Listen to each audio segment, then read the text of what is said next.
Assalamualaikum warahmatullahi wabarakatuh. Selamat pagi, salam sejahtera untuk kita semua.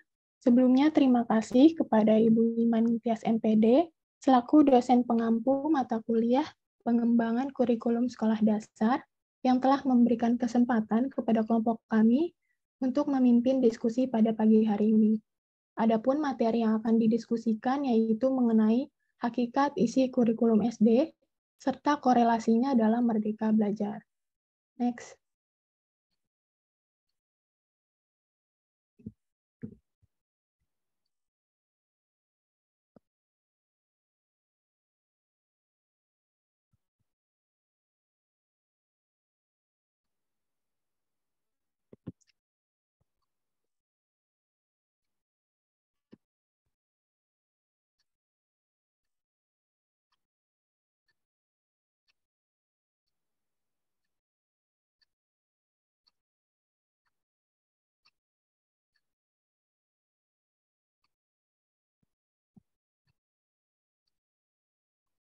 Perkenalkan, nama saya Deanisa, selaku moderator pada presentasi kali ini. Adapun anggota kelompok 9 lainnya, yaitu Anita Hoiruni Saryanto dan Reina Putri Armesia Pasar. Next. Adapun tata cara diskusi, yakni peserta didik dapat menanggapi apabila sudah dipersilahkan oleh moderator. Nama peserta diskusi yang menyampaikan pendapat akan dicatat oleh moderator. Tiap peserta diskusi diharapkan untuk menyimak dan berpartisipasi dalam kegiatan diskusi. Diskusi akan dipandu oleh moderator. Moderator akan memberikan beberapa pertanyaan terkait topik diskusi, dan jika peserta diskusi ingin menanggapi, harap menggunakan fitur raise hand yang ada di Zoom Meeting dan menyebutkan nama terlebih dahulu. Next. Baik, langsung saja kita mulai diskusi pada hari ini. Pada pertemuan sebelumnya, teman-teman telah mengetahui mengenai hakikat tujuan kurikulum SD, serta korelasinya dengan kurikulum Merdeka Belajar. Selanjutnya, pada hari ini, kita akan membahas lanjutan dari materi tersebut, yakni mengenai hakikat isi kurikulum SD. Untuk itu, pertanyaan pertama, apa saja yang teman-teman ketahui mengenai kegiatan intrakurikuler, ekstrakurikuler, dan kokurikuler dalam Merdeka Belajar? Bagi teman-teman mahasiswa yang ingin menjawab, dapat menggunakan fitur raise hand.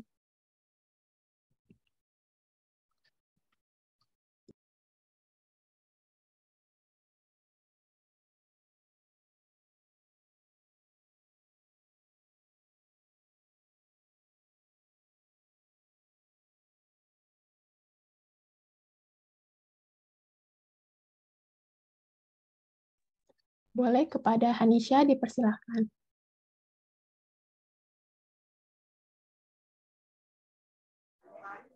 Baik, terima kasih. Sebelumnya, perkenalkan, nama saya Hanisha Hazrina. Saya izin menjawab pertanyaan nomor 1.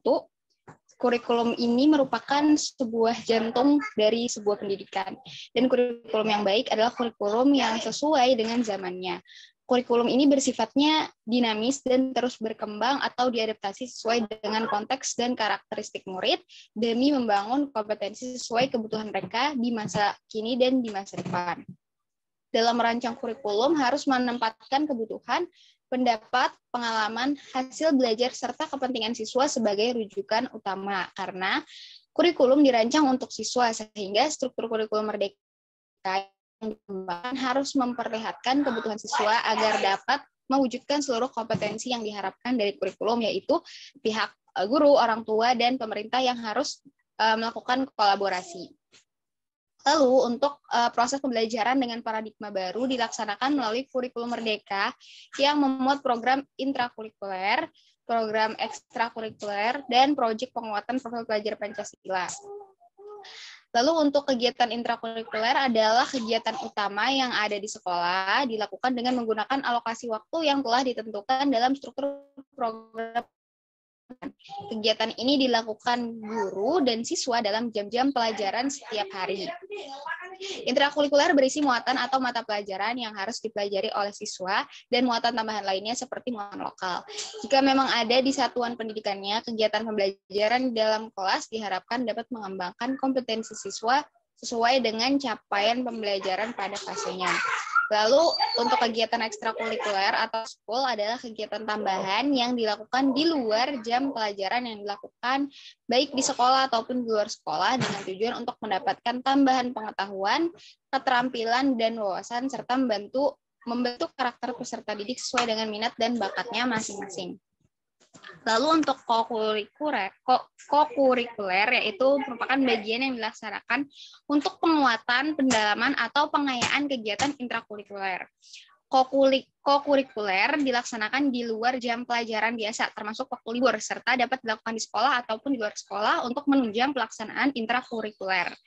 Kokurikuler harus menunjang langsung intrakurikuler dan kepentingan belajar peserta didik dengan penekanan pada konteks yang lebih nyata. Jadi tidak hanya terpaku pada materi-materi pembelajaran yang terdapat di intrakurikuler. Contoh kegiatan kokurikuler yaitu kunjungan ke museum. Terima kasih. Baik, terima kasih Hanisha. Apakah dari teman-teman mahasiswa lain ada yang ingin menambahkan? Dipersilahkan.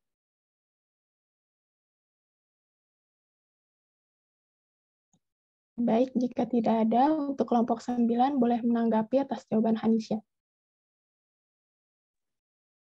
Baik, terima kasih moderator. Saya Anita dari kelompok 9 izin menanggapi tadi jawaban dari Hanisha sudah benar dan lengkap bahwa intrakurikuler itu adalah kegiatan belajar mengajar yang dilaksanakan sesuai dengan jam pelajaran yang sudah terjadwal dan sesuai alokasi waktu yang sudah ditentukan. Nah, mata pelajaran yang diberikan pada saat proses belajar mengajar di kegiatan intrakurikuler ini sifatnya wajib untuk diikuti oleh semua siswa. Kemudian untuk ekstrakurikuler itu merupakan kegiatan di luar pendidikan akademik untuk mendukung aspek-aspek lain di dalam diri peserta didik seperti minat, bakat, dan kepribadiannya. Kegiatan tambahan yang dilakukan di luar jam pelajaran, baik di sekolah ataupun di luar sekolah.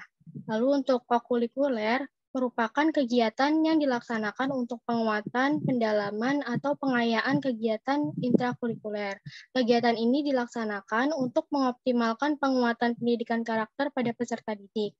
Dan kokurikuler ini dilaksanakan di luar jam pelajaran, serta dapat dilakukan di sekolah ataupun di luar sekolah untuk menunjang pelaksanaan dari intrakurikuler.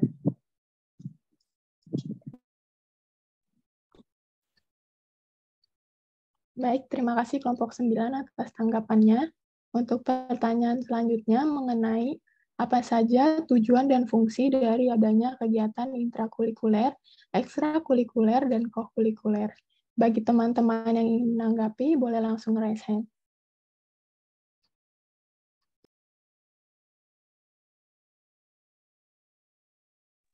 Boleh kepada Rahma, dipersilakan. Baik, nama saya Rahma Hasna Fadia, izin menjawab pertanyaan nomor 2. Jadi tujuan dan fungsi dari intrakurikuler, kokurikuler, dan ekstrakurikuler. Yang pertama itu tujuan dan fungsi dari intrakurikuler. Kegiatan pembelajaran intrakurikuler untuk setiap mata pelajaran dirancang supaya siswa bisa mendapat kemampuan yang tertuang dalam capaian pembelajaran. Dengan adanya intrakurikuler dalam sekolah, diharapkan dapat menumbuhkan kemampuan akademik siswa. Pembelajaran intrakurikuler di sekolah diharapkan bisa membuat peserta didik menguasai mata pelajaran yang telah dipelajari. Kemudian yang kedua yaitu tujuan dan fungsi dari kokurikuler. Kegiatan kokurikuler dipakai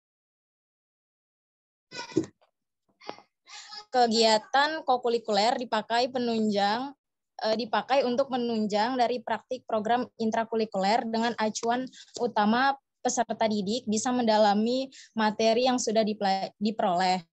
peserta didik juga bisa belajar bertanggung jawab dalam mengerjakan tugas. Kegiatan kokurikuler diharapkan bisa membantu peserta didik agar lebih mudah memahami dan belajar tentang materi yang akan atau sudah dibahas. Kemudian yang terakhir, tujuan dan fungsi dari ekstrakurikuler, yaitu untuk mendapatkan tambahan pengetahuan, keterampilan, dan wawasan, serta membentuk karakter peserta didik sesuai dengan minat dan bakatnya masing-masing. Kemudian untuk mengembangkan potensi, bakat, kemampuan, kepribadian, kerjasama, dan kemandirian peserta didik secara optimal dalam rangka mendukung pencapaian tujuan pendidikan nasional. Terima kasih. Baik, terima kasih Rahma. Apakah ada yang ingin menanggapi kembali?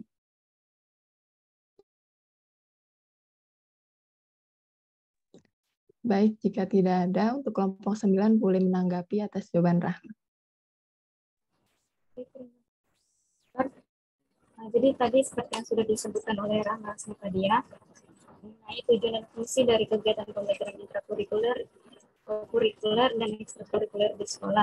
Ini yang pertama, tujuan dan fungsi dari intrakurikuler itu, yang pertama, kegiatan pembelajaran intrakurikuler untuk setiap mata pelajaran dirancang supaya siswa bisa mendapat kemampuan yang tertuang dalam capaian pembelajaran. Yang kedua, dengan adanya intrakurikuler dalam sekolah, diharapkan dapat menumbuhkan kemampuan akademik siswa. Yang ketiga, pembelajaran intrakurikuler di sekolah diharapkan bisa membuat peserta didik menguasai mata pelajaran yang telah dipelajari. Selanjutnya, tujuan dan fungsi dari ekstrakurikuler tersebut itu untuk mengembangkan potensi, bakat, minat, kepribadian, kemampuan, kerjasama, dan juga kemandirian peserta didik secara optimal. Melalui kegiatan ekstrakurikuler ini diharapkan tujuan pendidikan bisa tercapai.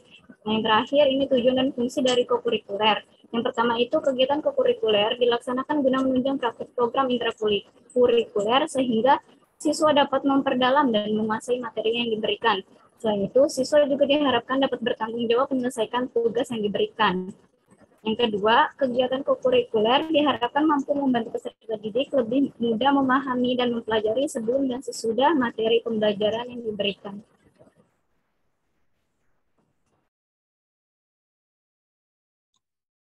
Baik, terima kasih kelompok 9 atas tanggapannya. Boleh di next.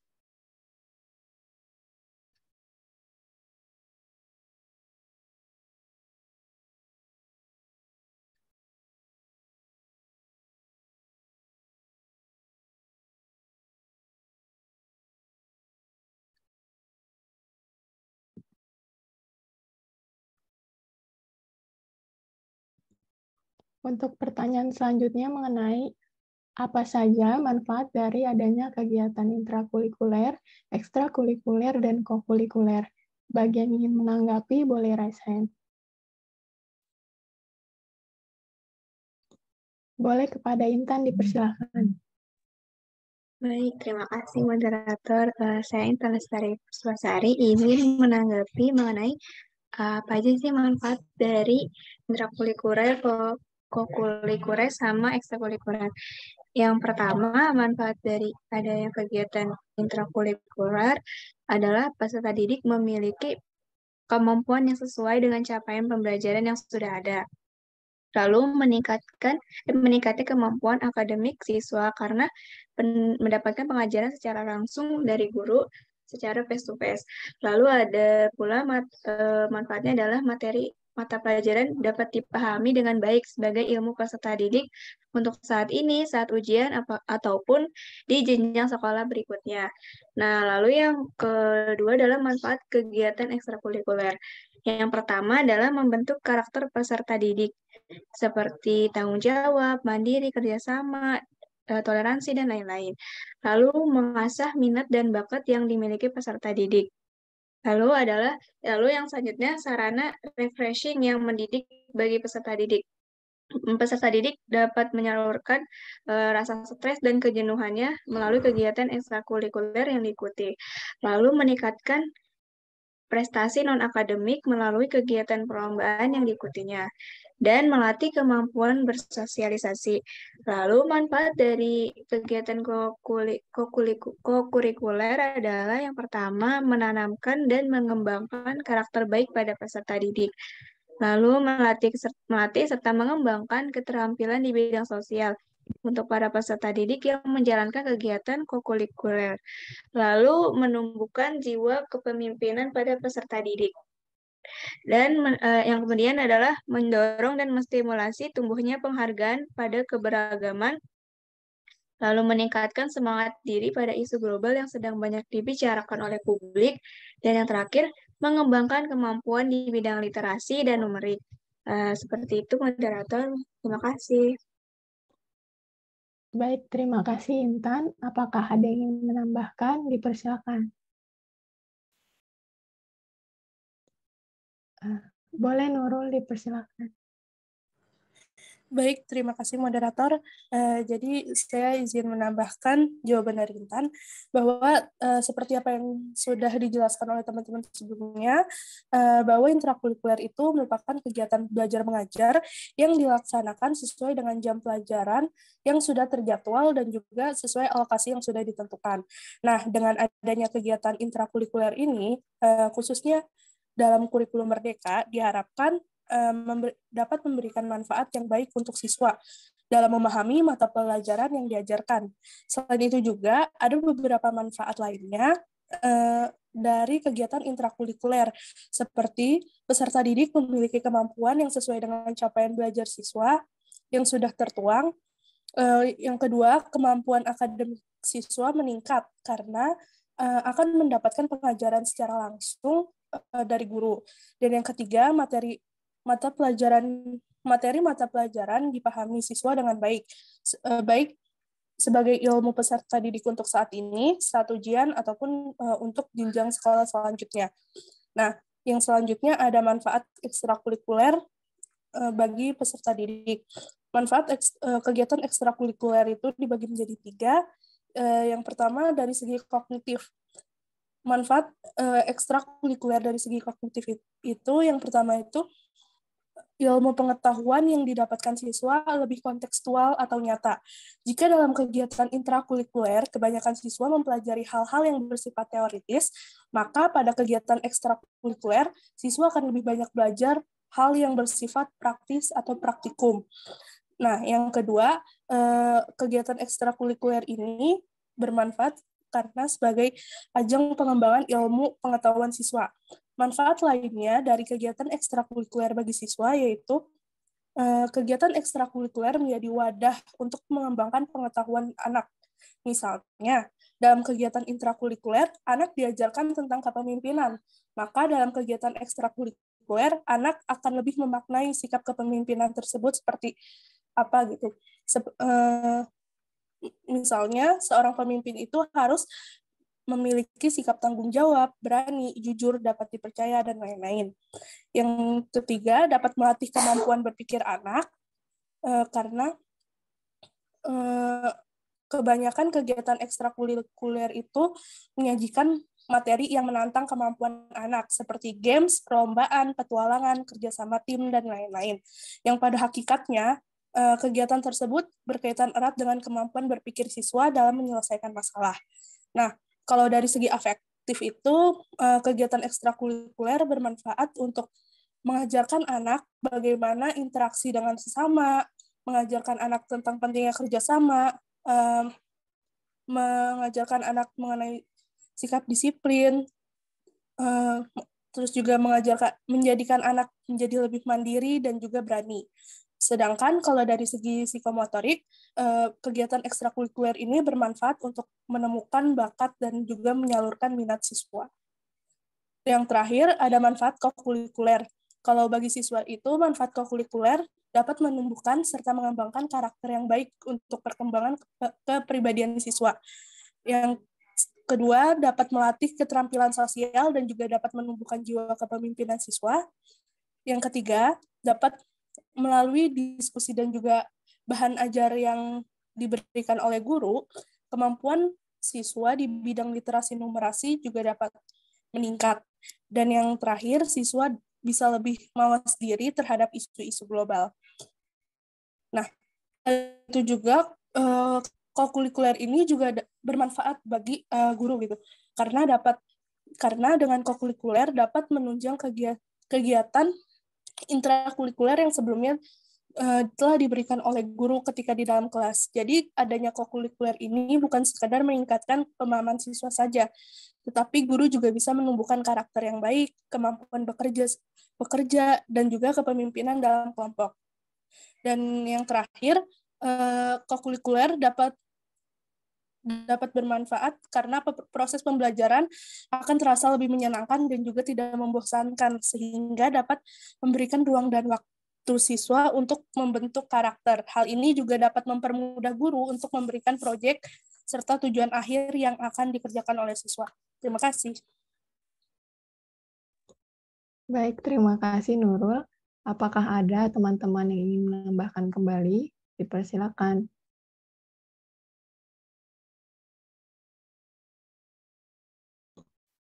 Baik, jika tidak ada, untuk kelompok 9 boleh menanggapi jawaban Intan dan Nurul. Baik, terima kasih moderator. Untuk jawaban dari Intan dan Nurul tadi sudah sangat tepat dan sudah sangat lengkap bahwa manfaat dari kegiatan intrakurikuler itu diantaranya peserta didik memiliki kemampuan sesuai dengan capaian pembelajaran yang sudah ditentukan sebelumnya. Kemudian kemampuan akademik siswa juga meningkat dan materi mata pelajaran dapat dipahami oleh siswa dengan baik. Kemudian untuk manfaat kokurikuler, tadi sudah disebutkan oleh Nurul juga, ada manfaat bagi siswa dan juga bagi guru, bahwa manfaat bagi siswa itu dapat menumbuhkan dan mengembangkan karakter pada peserta didik, terus melatih serta mengembangkan keterampilan di bidang sosial, dan menumbuhkan jiwa kepemimpinan. Lalu bagi guru, ini dapat membantu menunjang kegiatan intrakurikuler yang sudah diberikan sebelumnya, dan menumbuhkan karakter, keterampilan sosial, juga keterampilan lainnya yang ada pada peserta didik. Terus proses pembelajaran yang dilaksanakan oleh guru dapat menjadi lebih menyenangkan dan tidak membosankan. Kemudian manfaat ekstrakurikuler diantaranya ada untuk membentuk karakter, melatih bersosialisasi, mengasah minat dan bakat, meningkatkan prestasi, dan dapat menjadi ajang refreshing bagi peserta didik. Dikembalikan lagi ke moderator. Baik, terima kasih kelompok 9 atas tanggapannya. Boleh di next. Untuk pertanyaan selanjutnya yaitu bagaimana pelaksanaan kegiatan intrakurikuler, kokurikuler, dan ekstrakurikuler dalam Merdeka Belajar. Bagi yang ingin menanggapi, boleh raise hand. Boleh kepada Indah, dipersilakan. Terima kasih, Dea. Saya Indah Putri Syafa, izin menjawab pertanyaan yang tadi, yaitu pelaksanaan intrakurikuler, kokurikuler, dan ekstrakurikuler dalam kurikulum Merdeka. Dalam pelaksanaan kurikuler itu sesuai alokasi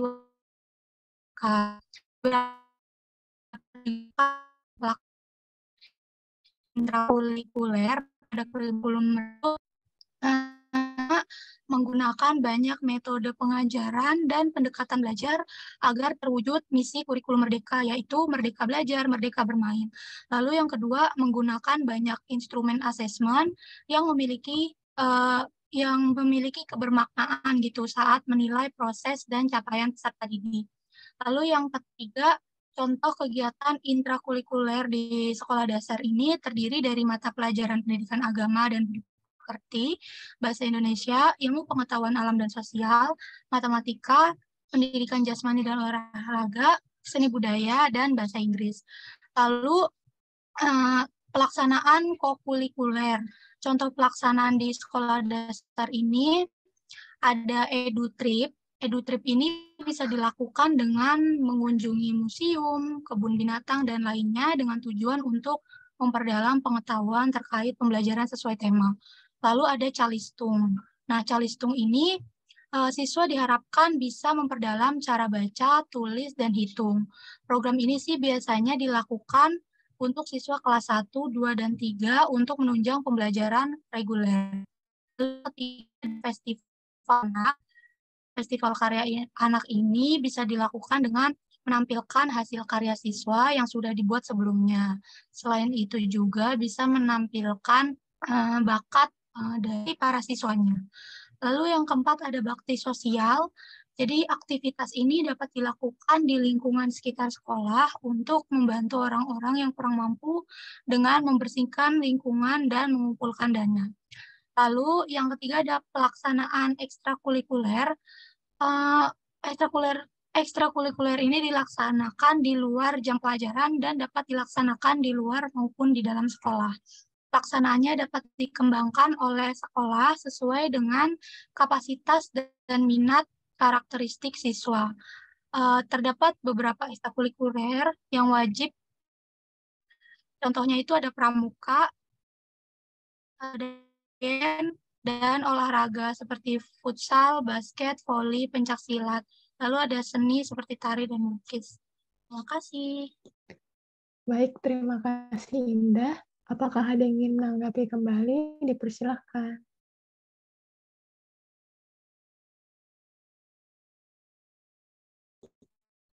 Baik, jika tidak ada untuk kelompok 9,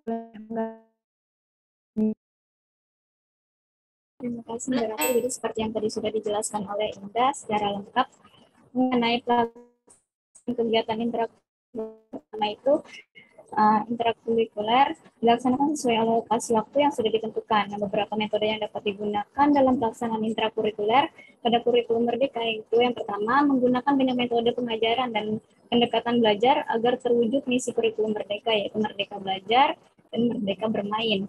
Lalu yang kedua, menggunakan banyak instrumen asesmen yang memiliki bermakna saat menilai proses dan capaian peserta didik.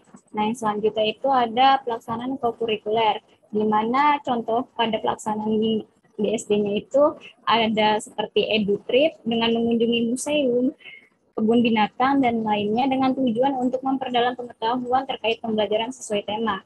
Nah, yang selanjutnya itu ada Kalistung.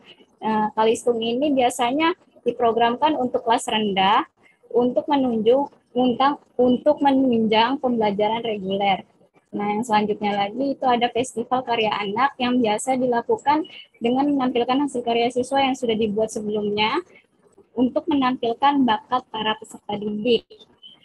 Yang terakhir itu ada kegiatan bakti sosial yang digunakan untuk membantu orang-orang yang kurang mampu dengan membersihkan lingkungan dan mengumpulkan dana. Nah, proyek kecerdasan finansial siswa ditugaskan untuk membuat celengan dan menabung setiap hari. Nah, proses menabung bisa dilakukan di rumah atau sekolah. Dan yang terakhir itu ada pelaksanaan ekstrakurikuler, di mana pelaksanaan ekstrakurikuler ini dilaksanakan di luar jam pelajaran dan dapat dilaksanakan di luar maupun di dalam sekolah. Pelaksanaannya dapat dikembangkan oleh sekolah sesuai dengan kapasitas dan minat karakteristik siswa. Terima kasih. Baik, terima kasih kelompok 9 atas tanggapannya. Boleh di next. Pertanyaan selanjutnya yaitu, apa yang kalian ketahui tentang evaluasi kurikulum serta kaitannya dengan pelaksanaan kurikulum pada saat ini, yakni kurikulum merdeka. Bagi yang ingin menanggapi, boleh raise hand. Kepada Resti, dipersilakan. Baik, terima kasih moderator. Saya Resti Nugrahaningwidi izin menanggapi tentang evaluasi kurikulum serta kaitannya dengan pelaksanaan kurikulum merdeka. Jadi evaluasi kurikulum pada Satuan Pendidikan Pelaksanaan Kurikulum Merdeka merupakan serangkaian kegiatan terencana dan sistematis dalam mengumpulkan serta mengolah informasi dan data yang valid serta reliable. Dari evaluasi kurikulum merdeka nantinya dapat dijadikan referensi dalam memperbaiki dan menentukan tindak lanjut yang sesuai dalam implementasi kurikulum merdeka ke depannya. Terima kasih. Baik, terima kasih Resti. Apakah ada yang ingin menambahkan kembali? Dipersilahkan.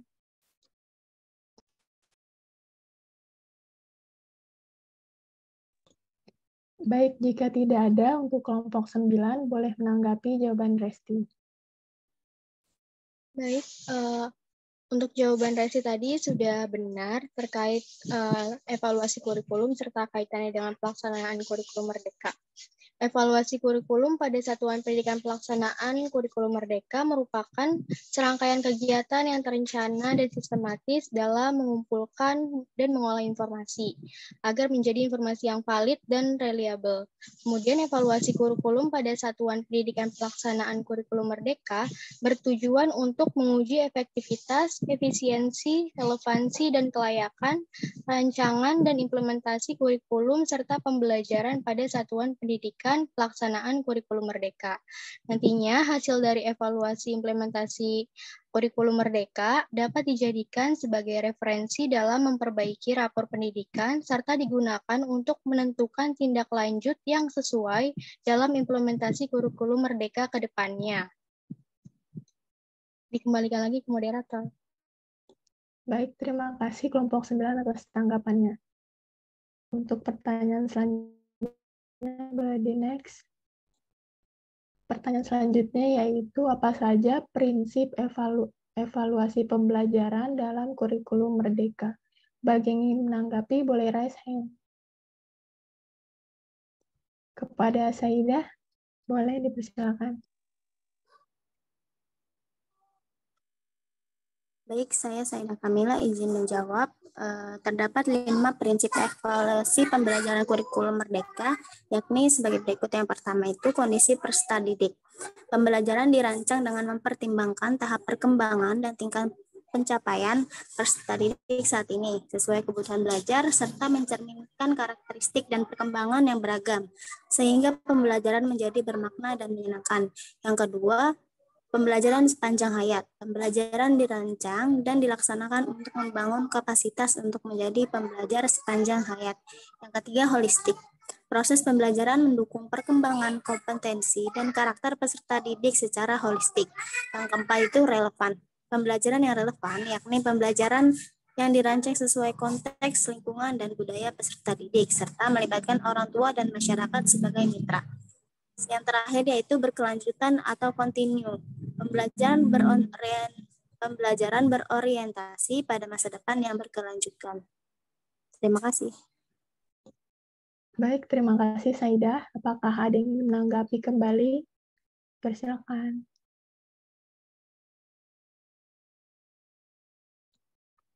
Baik, jika tidak ada, untuk kelompok 9 boleh menanggapi jawaban Saidah. Moderator, jadi seperti yang tadi sudah dijelaskan oleh Saidah mengenai prinsip evaluasi pembelajaran itu betul ada 5, di mana yang pertama itu ada kondisi peserta didik yang bertujuan untuk membuat pembelajaran menjadi bermakna dan menyenangkan. Lalu yang kedua, pembelajaran sepanjang hayat yang dirancang untuk membangun kapasitas menjadi pembelajar sepanjang hayat. Lalu yang ketiga, pembelajaran ini mendukung perkembangan. Yang ketiga itu holistik, di mana proses pembelajaran mendukung perkembangan kompetensi dan karakter peserta didik secara holistik. Lalu yang keempat, relevan, yaitu di mana pembelajaran ini dirancang sesuai konteks, lingkungan, dan budaya peserta didik, serta melibatkan orang tua dan masyarakat sebagai mitra. Dan yang terakhir itu berkelanjutan atau kontinu, di mana pembelajaran berorientasi pada masa depan yang berkelanjutan. Terima kasih. Baik, terima kasih kelompok 9 atas tanggapannya. Pertanyaan selanjutnya yaitu, aspek apa saja yang perlu diperhatikan dalam melakukan evaluasi kurikulum Merdeka Belajar? Bagi yang ingin menanggapi, boleh raise hand.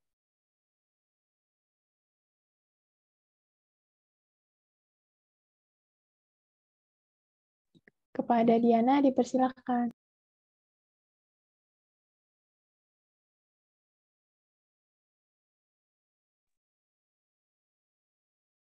Baik, perkenalkan nama saya Diana Nur. Izin menjawab pertanyaan dari nomor 7, yaitu aspek apa saja yang perlu diperhatikan dalam melakukan evaluasi kurikulum Merdeka Belajar. Yang pertama itu ada instrumen penilaian yang termasuk ada rubrik, checklist, catatan anekdotal, dan grafik perkembangan. Yang kedua ada instrumen penilaian berdasarkan teknik penilaian, Isinya itu ada observasi, kinerja, proyek, portofolio, tes tertulis, tes tulisan, dan penugasan. Yang ketiga itu laporan hasil belajar diperoleh dari data kuantitatif atau asesmen sumatif dan data kualitatif atau asesmen formatif.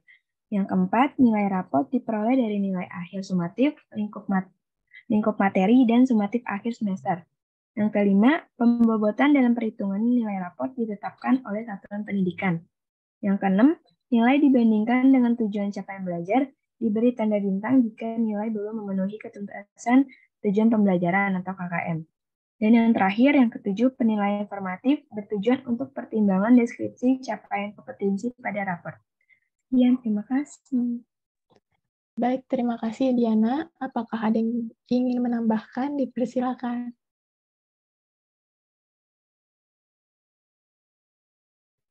Baik, jika tidak ada, untuk kelompok 9 boleh menanggapi atas jawaban Diana. Baik, terima kasih moderator. Untuk jawaban Diana tadi sudah benar terkait aspek yang perlu diperhatikan dalam evaluasi kurikulum Merdeka Belajar itu setidaknya ada 7 hal yang perlu diperhatikan. Yang pertama itu instrumen penilaian, lalu instrumen penilaian berdasarkan teknik penilaian, kemudian yang ketiga laporan hasil belajar, lalu yang keempat nilai rapor yang diperoleh dari nilai akhir sumatif, kemudian yang kelima, pembobotan dalam perhitungan nilai raport. Yang keenam itu nilai yang dibandingkan dengan tujuan capaian belajar. Dan yang terakhir ada penilaian formatif. Baik, terima kasih kelompok 9 atas tanggapannya. Boleh nih. Pertanyaan terakhir yaitu, bagaimana bentuk struktur kurikulum bagaimana bentuk struktur kurikulum Merdeka? Bagi teman-teman yang ingin menanggapi, boleh raise hand. Kepada Feby, dipersilakan. Baik, terima kasih kepada moderator. Saya izin menanggapi pertanyaan mengenai bagaimana bentuk struktur kurikulum Merdeka. Yaitu struktur kurikulum yang ada pada kurikulum Merdeka ini didasari oleh 3 hal, yaitu berbasis kompetensi, pembelajaran yang fleksibel, dan karakter Pancasila. Nah, bentuk struktur kurikulum Merdeka terdiri dari kegiatan intrakurikuler, proyek penguatan profil pelajar Pancasila, dan ekstrakurikuler. Alokasi jam pembelajarannya pun dibuat secara total dalam 1 tahun dan dilengkapi dengan saran alokasi waktu pelajaran yang disampaikan secara mingguan. Lalu pada struktur kurikulum Merdeka di SD ini dapat dibagi menjadi 2 kegiatan pembelajaran yang utama, yaitu yang pertama pembelajaran reguler yang merupakan intrakurikuler, dan yang kedua pojok penguatan profil pelajar Pancasila. Terima kasih. Baik, terima kasih Feby atas tanggapannya. Apakah ada yang ingin menambahkan kembali?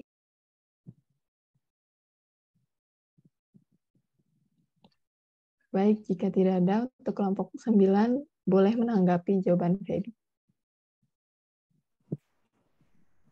Terima kasih moderator. Jadi seperti yang tadi sudah disampaikan oleh Feby mengenai struktur kurikulum dengan penerapan kurikulum Merdeka, di sini saya akan menanggapi sedikit saja mengenai struktur kurikulum di kurikulum Merdeka yang didasari oleh 3 hal, yaitu berbasis kompetensi, pembelajaran yang fleksibel, dan karakter Pancasila. Kemudian penstrukturan kurikulum Merdeka di SD ini dibagi menjadi 2 kegiatan pembelajaran utama, yaitu yang pertama pembelajaran reguler atau rutin yang merupakan kegiatan intrakurikuler, dan yang kedua itu proyek penguatan profil pelajar Pancasila. Terima kasih, saya kembali kepada moderator. Baik, terima kasih kelompok 9 atas tanggapannya. Baik, karena seluruh pertanyaan telah terjawab, maka sebelum mengakhiri diskusi pada hari ini, saya izin menyampaikan kesimpulan. Jadi dapat disimpulkan bahwa hakikat isi kurikulum SD serta korelasinya dalam Merdeka Belajar dapat tercermin dalam pelaksanaan kegiatan intrakurikuler ekstrakurikuler dan kokurikuler yang ada. Kegiatan intrakurikuler itu sendiri pada hakikatnya bertujuan untuk menumbuhkan kemampuan akademik peserta didik. Sementara kegiatan kokurikuler dimaksudkan agar peserta didik lebih memahami materi pengajaran yang telah dipelajari pada kegiatan intrakurikuler di kelas. Adapun kegiatan ekstrakurikuler dimaksudkan untuk membantu dalam pengembangan aspek-aspek seperti minat, bakat, dan kepribadian peserta didik. Baik, saya mewakili kelompok 9 mengucapkan terima kasih kepada Ibu Imaningtyas MPD dan teman-teman mahasiswa yang telah berpartisipasi dalam kegiatan diskusi hari ini. Sekian dari kelompok kami, kurang lebihnya mohon maaf. Wassalamualaikum warahmatullahi wabarakatuh. Saya kembalikan ke PJ.